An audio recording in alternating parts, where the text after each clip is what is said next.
السلام علیکم ورحمۃ اللہ وبرکاتہ۔ الحمدللہ رب العالمین والصلاة والسلام علی اشرف الانبیاء والمرسلین وبعد۔ بعض لوگوں کے پاس جنات اور شیاطین مختلف فوت شدگان کی شکل میں آتے ہیں، حتیٰ کہ بعض اوقات کسی بڑے عالم یا نیک صالح ولی کی شکل میں بھی آ جاتے ہیں۔ ہم شیطان نبی کی شکل اختیار نہیں کر سکتا، جیسا کہ صحیح احادیث سے ثابت ہے، مگر ظاہری طور پر کوئی نورانی شکل اختیار کر کے وہ یہ باور کرانے کی کوشش کرتا ہے کہ میں نبی ہوں، میں ولی ہوں۔ کبھی تو وہ معاذ اللہ اپنے آپ کو حضور نبی اکرم صلی اللہ علیہ وسلم باور کرواتا ہے، اور کبھی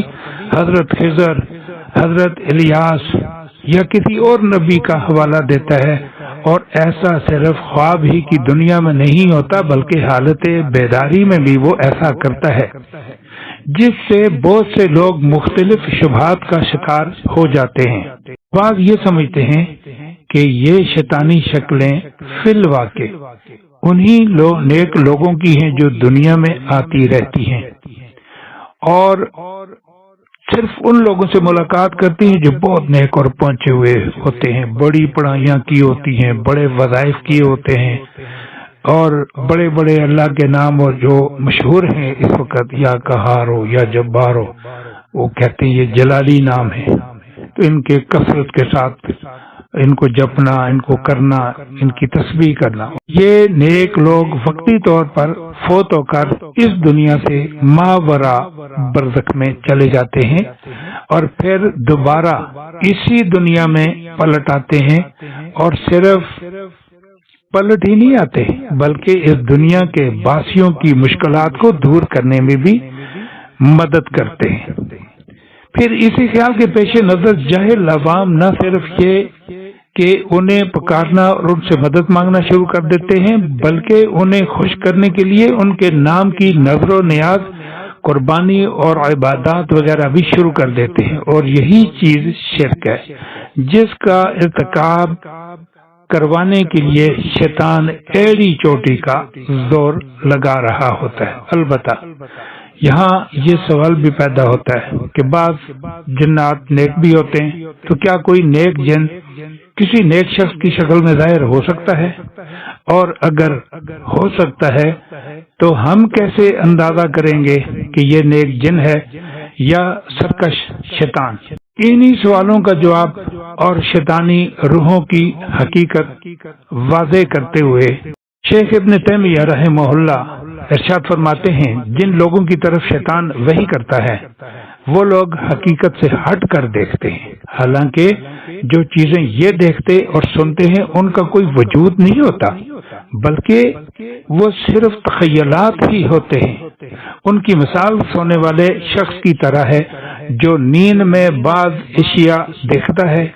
ان کا وجود محسوس کرتا ہے، حالانکہ حقیقت میں وہ صرف خیالات ہی ہوتے ہیں۔ وہ نیند میں دیکھتا ہے کہ مردوں سے کلام کر رہا ہے اور مردے ایسے کلام کر رہے ہیں، کیونکہ نیند کی حالت میں اس کے ہوش و حواس قائم نہیں ہوتے، لہذا وہ یہی خیال کرتا ہے کہ وہ حقیقت میں مردوں سے کلام کر رہا ہے۔ لیکن جب اس کے ہوش و حواس بحال ہوتے ہیں، یعنی نیند سے بیدار ہوتا ہے، تو پھر اسے معلوم ہوتا ہے کہ یہ تو محض خواب و خیال تھا۔ بالکل اسی طرح شیطان کے دوستوں کا حال ہے کہ خیالات کی دنیا میں سرکش جنات ان کو ہواؤں میں اٹھا کر عرفات لے جاتے ہیں جہاں وہ قیام کرتے ہیں، یا اسی طرح دوسرے مقامات کی طرف شیاطین انہیں لے جاتے ہیں۔ اسی طرح ان کے پاس سونا، چاندی، خوراک، لباس، اسلحہ وغیرہ تک لے آتے ہیں۔ یہ سب سرکش جنات کا کمال ہے، اور یہ کمال بھی وہ صرف اس وقت ظاہر کرتے ہیں جب ان سے متعلقہ شخص کفر و شرک پر مبنی کلمات کے وظیفے شروع کر دے، یا کفر شرک کے اڈوں پر جانا شروع کر دے۔ بعض لوگ مزارات پر جاتے ہیں اور کہتے ہیں کہ جی فلاں جگہ پہ ہم گئے، وہاں سے ان بزرگوں نے کچھ لوگوں کی ڈیوٹی لگائی کہ ان کے فلاں فلاں کام کر دو اور ان کے فلاں فلاں مسائل حل کر دو، اور وہ مسائل حل بھی ہو جاتے ہیں۔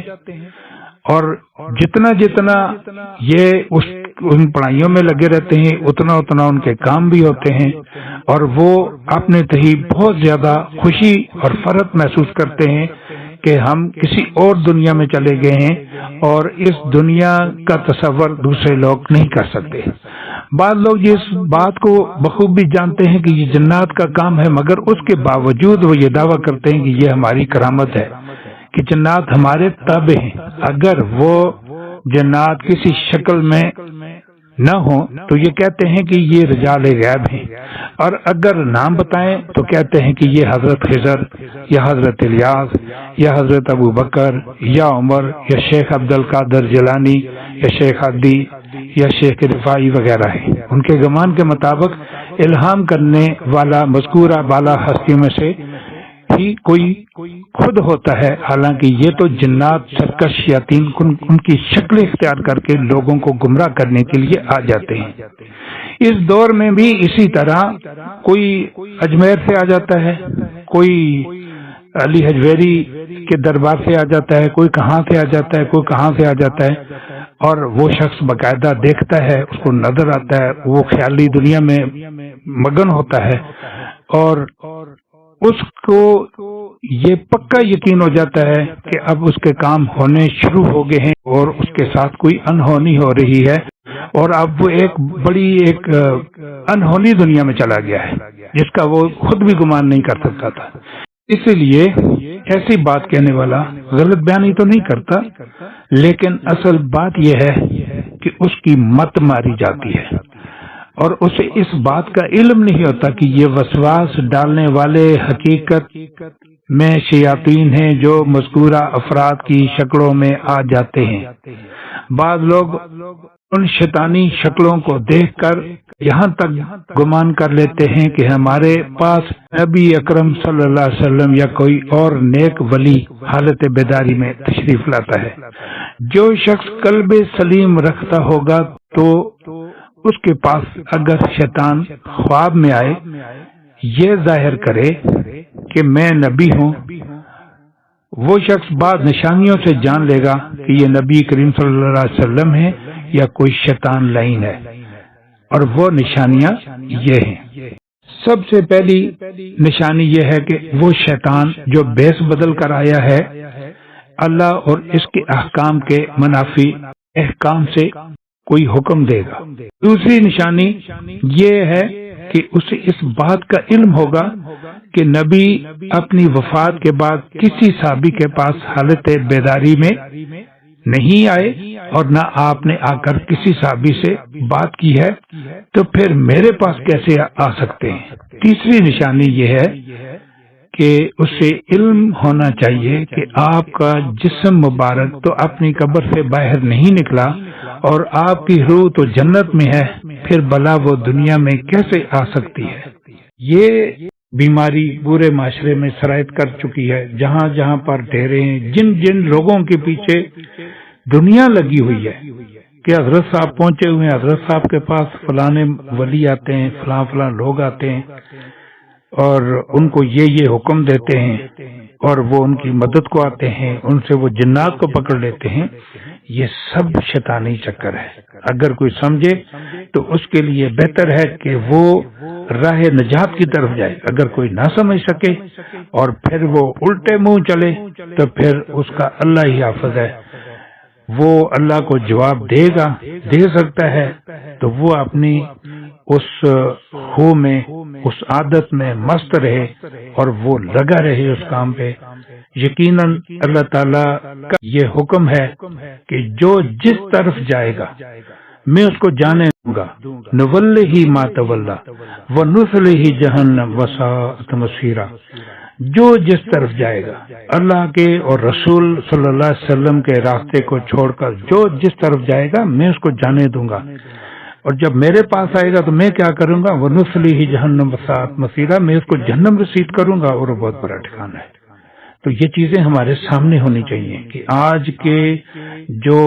رونقیں ہیں، آج کی جو بہاریں ہم دیکھ رہے ہیں، آج جو ہمارے ارد گرد بہت بڑا لاؤ لشکر ہے،